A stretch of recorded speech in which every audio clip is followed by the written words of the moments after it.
This is a reading from the poem of the Man God by Maria Valtorta, Volume 4, Episode 495, Jesus and Simon of Jonas, 20th of September, 1946.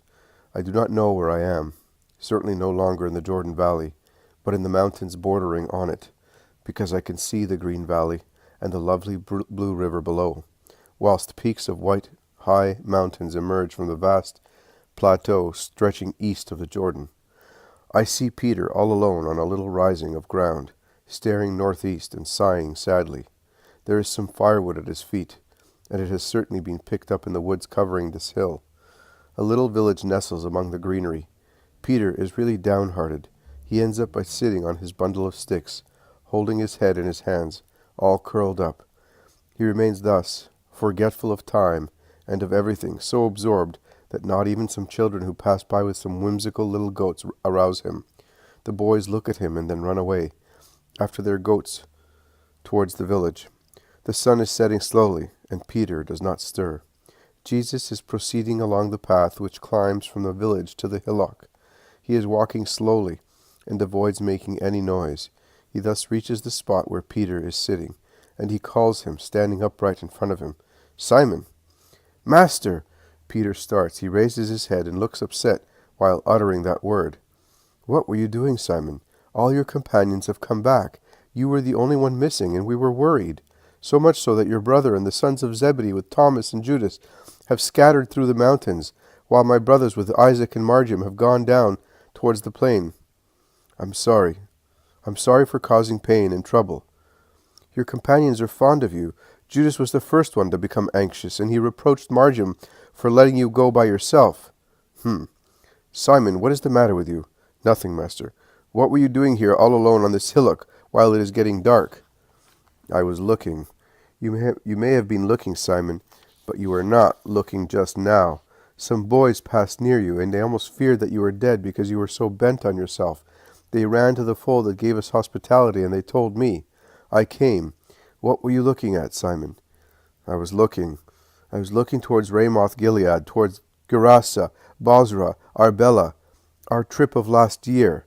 So beautiful. So the mother was with us, the women disciples, John of Endor, the merchant. Even he was kind and helped to make the journey pleasant. How many things have changed, how much difference, and how much grief. That is what I was looking at, the past. And the future, my dear Simon? Jesus sits on the bundle of sticks beside Peter and lays an arm on his shoulders, speaking to him. You were looking at the horizon, and sadness dimmed it. The present, like a whirl, raised frightening clouds and concealed the serene memory, full of promises and hope from you. And it frightened you. Simon, you are subjected to one of those hours of sadness and boredom which our human nature meets on its way. No one is free from them, because those hours are brought about by him who hates man, and the more a man serves God, the more Satan tries to frighten and tire him, to detach him from his ministry.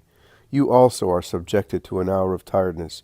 You are fatigued by the persistent persecutions against your master, and finally, and you do not know that it is not you, but it is the tempter, you listen to a voice that whispers to you, "And tomorrow? What will happen tomorrow?" Lord, it is true, you are reading my heart, but you also see that if I ask that question, it is not because I am afraid for myself. It's because, no, I could never bear to see you tormented. You often speak of crime, of betrayal. Not only I, how many particularly old people have asked you to let them die before seeing their king offended? And I know you are everything for me.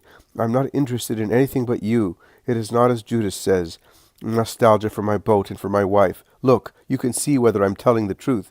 I insisted so much to have Marjam.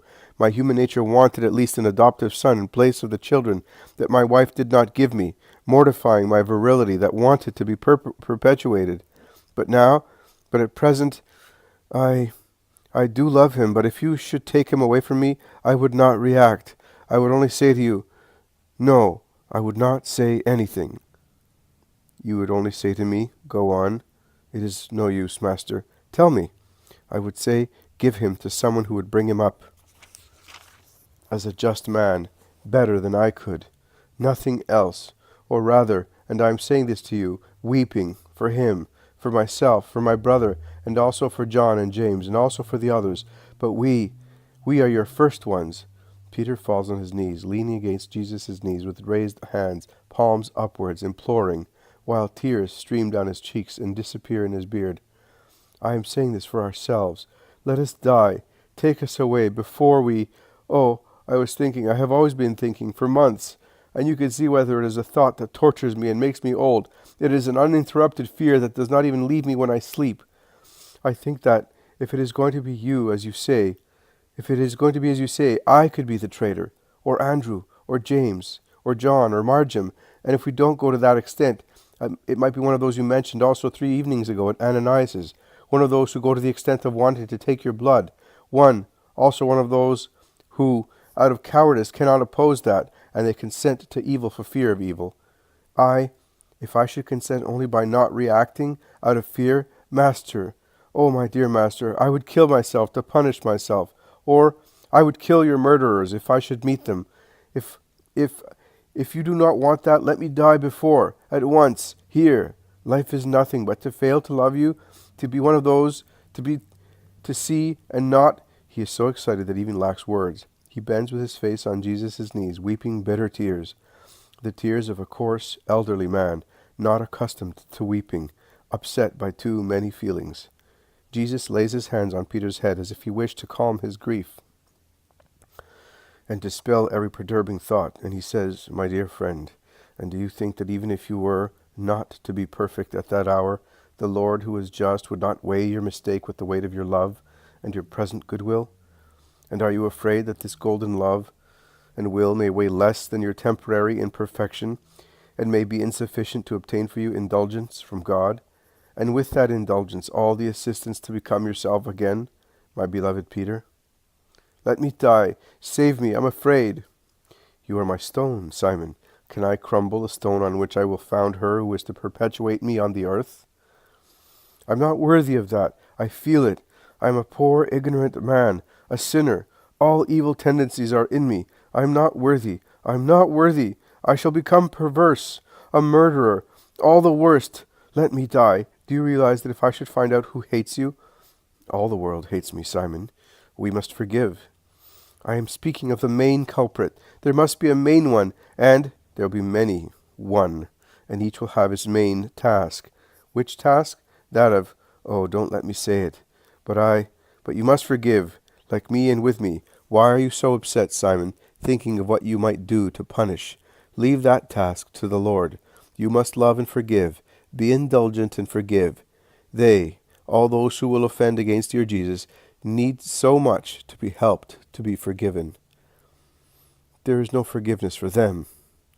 Oh, how severe you are with your brothers, Simon. Of course there is forgiveness also for them, if they mend their ways. It would be dreadful if all my offenders were not to be forgiven. Come on, stand up, Simon. Your companions will be more worried now, seeing that I am not at the fold either. But even at the cost of letting them suffer a little further, let us pray before going to them. Let us pray together. There is nothing else to be done to regain peace, spiritual strength, love, pity, also for ourselves. Prayer dispels Satan's phantoms and makes us feel closer to God. And with God near us, we can face and put up with everything justly and meritoriously. Let us pray thus, you and I, together, here from this mountain, from which so much of our fatherland can be seen, as the promised land was seen by Moses from Mount Nebo. We are luckier than he was, because we are taking the word and salvation to the land which will belong to the Christ. I first, then you.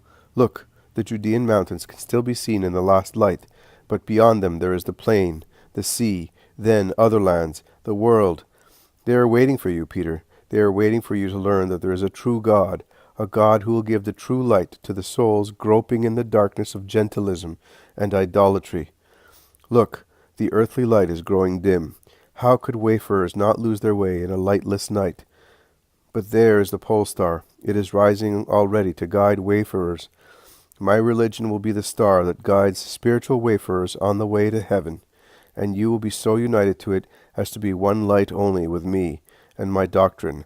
My dear Peter, my blessed stone, let us pray for that hour when men will be saved through my name. Our Father, who art in heaven. He says the Our Father slowly, holding Peter by the hand, and he seems to be presenting him to the Father as he raises his arms and hands with the Apostle's left hand in his right one. And now let us go down, and let us leave here any useless sadness and worries about tomorrow. Together with our daily bread, the Father will give us his help for tomorrow, and for every morrow. Are you convinced, Simon? Yes, Master, I believe that, says Peter resolutely. He no longer looks upset, but austere, as he has been for some months, so that he seems to be quite different from the coarse, facetious fisherman of the first 2 years.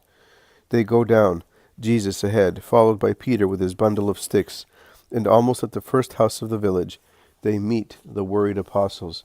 But where had you gone? They ask, Peter shouting. We would have been there some time ago, but I stopped with him speaking and looking towards Gerasa, replies Jesus on his behalf. They go to the right, to the ruins of a half-demolished sheepfold, inside a wooden fence, half of which has collapsed, and the rest is mouldy and tottering. There is a drywall shed, badly covered and badly closed on 3 sides by walls, and on the 4th by boards. There is nothing inside it except some straw on the floor and a primitive fireplace in a corner. I think that the village did not give them hospitality, and they took shelter there.